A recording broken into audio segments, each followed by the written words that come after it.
से बोलिए जय माता दी। आप सभी भक्तों पर माता रानी की कृपा सदा सर्वदा बनी रहे। प्यारे भक्तों, आज गुप्त नवरात्रि के छठा दिन है, जो कि माँ त्रिपुर भैरवी को समर्पित है और साथ ही आज है मंगलवार का दिन। इसलिए आज आप सभी श्रवण करेंगे माँ त्रिपुर भैरवी की दिव्य कथा और मंगल देव की व्रत कथा। तो आइए पहले श्रवण करते हैं माता की कथा। प्रेम से बोलिए जय माता दी। भक्तों, छियमान विश्व के अधिष्ठान दक्षिणामूर्ति काल भैरव है। उनकी शक्ति ही त्रिपुर भैरवी है। ये ललिता या महात्रिपुर सुंदरी की रथवाहिनी है। ब्रह्मांड पुराण में इन्हें योगिनी योगी आदि शास्त्री देवी के रूप में चित्रित किया गया है। मत्स्य पुराण में इनके त्रिपुर भैरवी, कोलेश भैरवी, रुद्र भैरवी, चैतन्य भैरवी तथा नित्य भैरवी आदि रूपों का वर्णन प्राप्त होता है। इंद्रियों पर विजय और स्वतंत्र उत्कर्ष की प्राप्ति हेतु त्रिपुर भैरवी की उपासना का वर्णन शास्त्रों में मिलता है। महाविद्याओं में इनका छठा स्थान है। त्रिपुर भैरवी का मुख्य उपयोग घोर कर्म में होता है। इनके ध्यान का उल्लेख दुर्गा सप्तशती के 3 अध्याय में महिषासुर वध के प्रसंग में हुआ है। इनका रंग लाल है। ये लाल वस्त्र पहनती है, गले में मुंडमाला धारण करती है और स्तनों पर रक्त चंदन का लेप करती है। ये अपने हाथों में जपमाला, पुस्तक तथा वर और अभय मुद्रा धारण करती है। ये कमलासन पर विराजमान है। भगवती त्रिपुर भैरवी ने ही मधुपान करके महिषासुर का हृदय विदीर्ण किया था। रुदयामल एवं भैरवी कुल सर्वस्व में इनकी उपासना तथा कवच का उल्लेख मिलता है।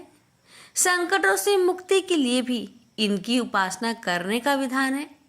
घोर कर्म के लिए काल की विशेष अवस्था जनित मानों को शांत कर देने वाली शक्ति को ही त्रिपुर भैरवी कहा जाता है। इनका अरुण वर्ण विमर्श का प्रतीक है। इनके गले में सुशोभित मुंडमाला ही वर्णमाला है। देवी की रक्त लिप्त पयोधर रजोगुण संपन्न सृष्टि प्रक्रिया के प्रतीक है। अक्ष जपमाला वर्ण समार्य की प्रतीक है।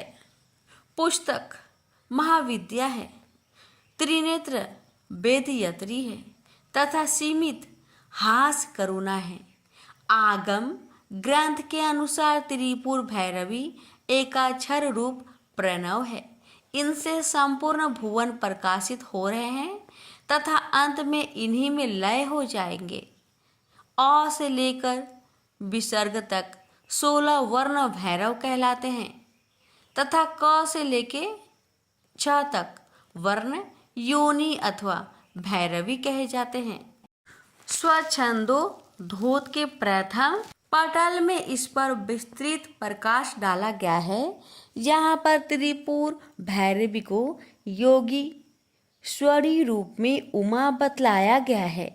इन्होंने भगवान शंकर को पति रूप में प्राप्त करने के लिए कठोर तपस्या करने का दृढ़ निश्चय किया था।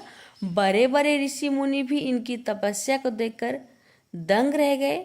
इससे सिद्ध होता है कि भगवान शंकर की उपासना में निरत उमा का दृढ़ निश्चयी स्वरूप ही त्रिपुर भैरवी का परिचायक है। त्रिपुर भैरवी की स्तुति में कहा गया है कि भैरवी सूक्ष्म बाग तथा जगत के मूल करण की आदि शास्त्री है। त्रिपुर भैरवी के अनेक भेद है, जैसे सिद्धि भैरवी, चैतन्य भैरवी, भुवनेश्वरी भैरवी, कमलेश्वरी भैरवी, कामेश्वरी भैरवी, षटकुटा भैरवी, नित्या भैरवी, कोले शी भैरवी, रुद्र भैरवी आदि। सिद्धि भैरवी उत्तरा मार्या पीठ की देवी है। नित्या भैरवी पश्चिमा मार्या पीठ की देवी है। इनके उपासक स्वयं भगवान शिव है। रुद्र भैरवी दक्षिणा मार्या पीठ की देवी है। इनके उपासक भगवान विष्णु है। त्रिपुर भैरवी के भैरव बटुक है। मुंडमाला तंत्रा अनुसार त्रिपुर भैरवी को भगवान नरसिंह ही अभिन्न शक्ति बताया गया है। सृष्टि में परिवर्तन होता रहता है, इसका मूल कारण आकर्षण विकर्षण है। इस सृष्टि के परिवर्तन में क्षण क्षण में होने वाली भावी क्रिया की अधिष्ठा त्रिशक्ति ही वैदिक दृष्टि से त्रिपुर भैरवी कही जाती है। त्रिपुर भैरवी की रात्रि का नाम काल रात्रि तथा भैरव का नाम काल भैरव है। प्रेम से बोलिए त्रिपुर भैरवी माता की जय। तो भक्तों, ये थी माँ त्रिपुर भैरवी की महिमा और गाथा। माता रानी की कृपा आप सभी भक्तों पर सदा बनी रहे। जय माँ। मंगलवार व्रत कथा। व्यास जी ने कहा, एक बार नैमिषारण्य तीर्थ में 80,000 मुनि एकत्र होकर पुराणों के ज्ञाता श्री सूत जी से पूछने लगे, हे महामुने, आपने हमें अनेक पुराणों की कथाएं सुनाई हैं। आप कृपा करके हमें ऐसा व्रत और कथा बताइए जिसके करने से संतान की प्राप्ति हो तथा मनुष्य को रोग शोक अग्नि सर्व दुख आदि का भय दूर हो, क्योंकि कलयुग में सभी जीवों की आयु बहुत कम है। फिर इस पर उन्हें रोग चिंता के कष्ट लगे रहेंगे, तो फिर वह श्री हरि के चरणों में अपना ध्यान कैसे लगा सकेंगे। श्री सूत जी बोले, हे मुनियों, आपने लोक कल्याण के लिए बहुत ही उत्तम बात पूछी है। एक बार युधिष्ठिर ने भगवान श्री कृष्ण से लोक कल्याण के लिए यही प्रश्न किया था। भगवान श्री कृष्ण और युधिष्ठिर का संवाद तुम्हारे सामने कहता हूँ, ध्यान देकर सुनो। एक समय पांडवों की सभा में श्री कृष्ण जी बैठे हुए थे। तब युधिष्ठिर ने भगवान श्री कृष्ण से प्रश्न किया, हे प्रभु नंद नंदन गोविंद, आपने मेरे लिए अनेकों कथाएं सुनाई हैं। आज आप कृपा करके ऐसा व्रत या कथा सुनाइए जिसके करने से मनुष्य को रोग चिंता का भय समाप्त हो और उसको पुत्र की प्राप्ति हो। हे प्रभु, बिना पुत्र के जीवन व्यर्थ है। पुत्र के बिना मनुष्य नरकगामी होता है। पुत्र के बिना मनुष्य पितृ ऋण से छुटकारा नहीं पा सकता और ना ही उसका पुण्यक नामक नरक से उद्धार हो सकता है। अतः पुत्रदायक व्रत बतलाइए। श्री कृष्ण भगवान बोले, हे राजन, मैं एक प्राचीन इतिहास सुनाता हूँ, आप उसे ध्यान पूर्वक सुनो। कुंडलपुर नामक एक नगर था। उसमें नंदा नामक एक ब्राह्मण रहता था। भगवान की कृपा से उसके पास सब कुछ था, फिर भी वह दुखी था। उसका कारण यह था कि ब्राह्मण की स्त्री सुनंदा की कोई संतान न थे। सुनंदा पतिव्रता थी, भक्ति पूर्वक श्री हनुमान जी की आराधना करती थी। मंगलवार के दिन व्रत करके अंत में भोजन बनाकर हनुमान जी का भोग लगाने के बाद स्वयं भोजन करती थी। एक बार मंगलवार के दिन ब्राह्मणी गृह कार्य की अधिकता के कारण हनुमान जी को भोग ना लगा सके, तो इस पर उसे बहुत दुख हुआ। उसने कुछ भी नहीं खाया और अपने मन में प्रण किया कि अब तो अगले मंगलवार को ही हनुमान जी का भोग लगाकर अन्न जल ग्रहण करूंगी। ब्राह्मणी सुनंदा प्रतिदिन भोजन बनाती, श्रद्धापूर्वक पति को खिलाती, परंतु स्वयं भोजन नहीं करती और मन ही मन श्री हनुमान जी की आराधना करती। इसी प्रकार 6 दिन गुजर गए और ब्राह्मणी सुनंदा अपने निश्चय के अनुसार भूखी प्यासी निराहार रही। अगले मंगलवार को ब्राह्मणी सुनंदा प्रातः काल ही बेहोश होकर गिर पड़ी। ब्राह्मणी सुनंदा की इस असीम भक्ति के प्रभाव से श्री हनुमान जी बहुत प्रसन्न हुए और प्रकट होकर बोले, सुनंदा, मैं तेरी भक्ति से बहुत प्रसन्न हूँ, तू उठ और वर मांग। सुनंदा अपने आराध्य देव श्री हनुमान जी को देखकर आनंद की अधिकता से विह्वल हो श्री हनुमान जी के चरणों में गिरकर बोली, हे प्रभु, मेरे कोई संतान नहीं है, कृपा करके मुझे संतान प्राप्ति का आशीर्वाद दे, आपकी अति कृपा होगी। श्री महावीर जी बोले, तेरी इच्छा पूर्ण होगी, तेरे एक कन्या पैदा होगी, उसके अष्टांग प्रतिदिन सोना दिया करेंगे। इस प्रकार कहकर श्री महावीर जी अंतर्ध्यान हो गए। ब्राह्मणी सुनंदा बहुत हर्षित हुई और सभी समाचार अपने पति से कहा। ब्राह्मण देव कन्या का वरदान सुनकर कुछ दुखी हुआ, परंतु सोना मिलने की बात सुनी तो बहुत प्रसन्न हुआ। विचार किया कि ऐसी कन्या के साथ मेरी निर्धनता भी समाप्त हो जाएगी। श्री हनुमान जी की कृपा से वह ब्राह्मणी गर्भवती हुई और 10वें महीने में उसे बहुत ही सुंदर पुत्री प्राप्त हुई। यह बच्ची अपने पिता के घर में ठीक उसी तरह बढ़ने लगी जिस प्रकार शुक्ला पक्ष की चंद्रमा बढ़ता है। 10वें दिन ब्राह्मण ने उस बालिका का नामकरण संस्कार कराया। उसके कुल पुरोहित ने उस बालिका का नाम रत्नावली रखा, क्योंकि यह कन्या सोना प्रदान किया करती थी। इस कन्या ने पूर्व जन्म में बड़े ही विधान से मंगल देव का व्रत किया था। रत्नावली का अष्टांग बहुत सा सोना देता था। उस सोने से नंदा ब्राह्मण बहुत ही धनवान हो गया। अब ब्राह्मणी भी बहुत अभिमानी करने लगी। समय बीतता रहा। अब रत्नावली 10 वर्ष की हो चुकी। एक दिन जब नंदा ब्राह्मण प्रसन्नचित्त था, तब सुनंदा ने अपने पति से कहा, मेरी पुत्री रत्नावली विवाह की योग हो गई है, अतः आप कोई सुंदर तथा योग वर देकर इसका विवाह कर दे। यह सुन ब्राह्मण बोला, अभी तो रत्नावली बहुत छोटी है।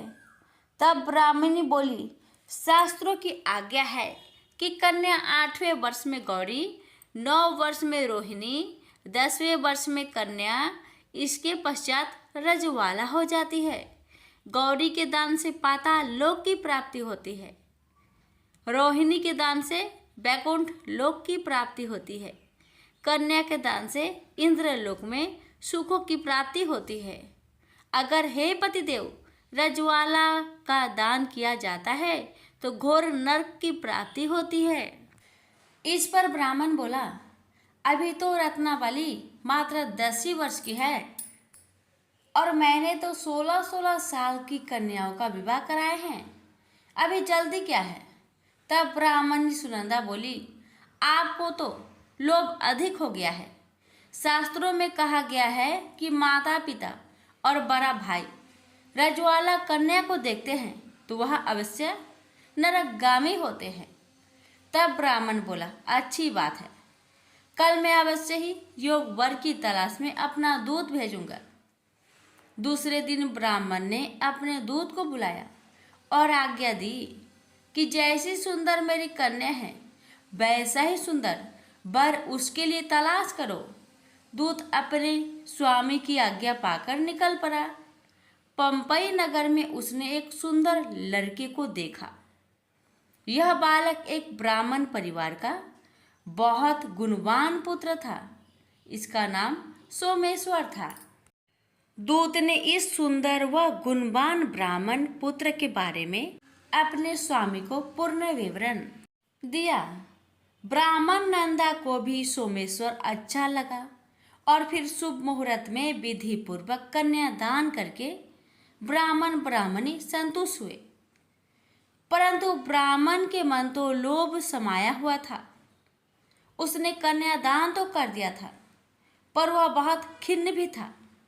उसने विचार किया कि रत्नावली तो अब चली जाएगी और मुझे इससे जो सोना मिलता था वह अब मिलेगा नहीं। मेरे पास जो धन था कुछ तो इसके विवाह में खर्च हो गया और जो शेष बचा है वह भी कुछ दिनों के पश्चात समाप्त हो जाएगा। मैंने तो इसका विवाह करके बहुत बड़ी भूल कर दी है। अब कोई ऐसा उपाय हो कि रत्नावली मेरे घर में ही बनी रहे, अपनी ससुराल ना जावे।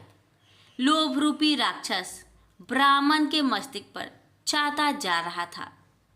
रात भर अपनी सैया पर बेचैनी से करवटें बदलते बदलते उसने एक बहुत ही क्रूर निर्णय लिया।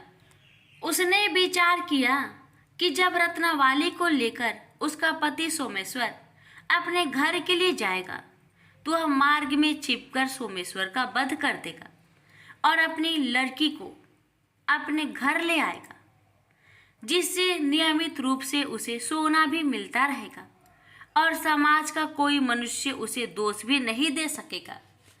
प्रातःकाल हुआ तो नंदा और सुनंदा ने अपने जामाई तथा लड़की को बहुत सारा धन देकर विदा किया। सोमेश्वर अपनी पत्नी रत्नावली को लेकर ससुराल से अपने घर की तरफ चल दिया। ब्राह्मण नंदा महालोभ के वशीभूत हो अपने मति खो चुका था। पाप पुण्य को उसे विचार न रहा था। अपने भयानक व क्रूर निर्णय को कार्य रूप देने के लिए उसने अपने दूत को मार्ग में अपने जामाई का वध करने के लिए भेज दिया था, ताकि रत्नावली से प्राप्त होने वाला सोना उसे हमेशा मिलता रहे और वो कभी निर्धन ना हो। ब्राह्मण के दूत ने अपने स्वामी की आज्ञा का पालन करते हुए उसके जामाई सोमेश्वर का मार्ग में ही वध कर दिया। समाचार प्राप्त कर ब्राह्मण नंदा मार्ग में पहुंचा और रुदन करती अपनी पुत्री रत्नावली से बोला, हे पुत्री, मार्ग में लुटेरों ने तेरे पति का वध कर दिया है। भगवान की इच्छा के आगे किसी का कोई बस नहीं चलता है। अब तू घर चल, वहां पर ही रहकर शेष जीवन व्यतीत करना। जो भाग्य में लिखा है वही होगा। अपने पति की अकाल मृत्यु से रत्नावली बहुत दुखी हुई। करुण क्रंदन व रुदन करते हुए अपने पिता से बोली, हे पिताजी, इस संसार में जिस स्त्री का पति नहीं है उसका जीना व्यर्थ है। मैं अपने पति के साथ ही अपने शरीर को जला दूंगी और सती होकर अपने इस जन्म को माता पिता के नाम को तथा सास ससुर के यश को सार्थक करूंगी। ब्राह्मण नंदा अपनी पुत्री रत्नावली के वचनों को सुनकर बहुत दुखी हुआ। विचार करने लगा, मैंने व्यर्थ ही जामाई वध का पाप अपने सिर लिया। रत्नावली तो उसके पीछे अपने प्राण तक देने को तैयार हो। मेरा तो दोनों तरफ से मरण हो गया। धन तो अब मिलेगा नहीं। जामाई वध के पाप के फलस्वरूप यम यातना भी भुगतनी पड़ेगी। यह सोचकर वह बहुत खिन्न हुआ। सोमेश्वर की चिता बनाई गई। रत्नावली सती होने की इच्छा से अपने पति का सिर अपनी गोद में रखकर चिता में बैठ गई। जैसे ही सोमेश्वर की चिता को अग्नि लगाई गई, वैसे ही प्रसन्न हो मंगलदेव वहां प्रकट हुए और बोले, हे रत्नावली, मैं तेरी पति भक्ति से बहुत प्रसन्न हूँ, तू वर मांग। रत्नावली ने अपने पति का जीवन दान मांगा। तब मंगलदेव बोले, रत्नावली, तेरा पति अजर अमर है, यह महाविद्वान भी होगा और इसके अतिरिक्त तेरी जो इच्छा हो वर मांग। तब रत्नावली बोली, हे ग्रहों के स्वामी, यदि आप मुझ पर प्रसन्न हैं तो मुझे यह वरदान दीजिए कि जो भी मनुष्य मंगलवार के दिन प्रातः काल लाल पुष्प लाल चंदन से पूजा करके आपका स्मरण करे, उसको रोग व्याधि ना हो, सज्जनों का कभी वियोग ना हो, सर्प अग्नि तथा शत्रुओं का भय ना रहे। जो स्त्री मंगलवार का व्रत करे वह कभी विधवा ना हो। मंगलदेव तथास्तु कहकर अंतर्ध्यान हो गए। सोमेश्वर मंगलदेव की कृपा से जीवित हो उठा। रत्नावली अपने पति को पुनः प्राप्त कर बहुत प्रसन्न हुई और मंगल देव का व्रत प्रत्येक मंगलवार को करके व्रतराज और मंगल देव की कृपा से इस लोक में सुख ऐश्वर्य को भोगते हुए अंत में अपने पति के साथ स्वर्ग लोक को गई। प्रेम से बोलिए मंगल देव की जय।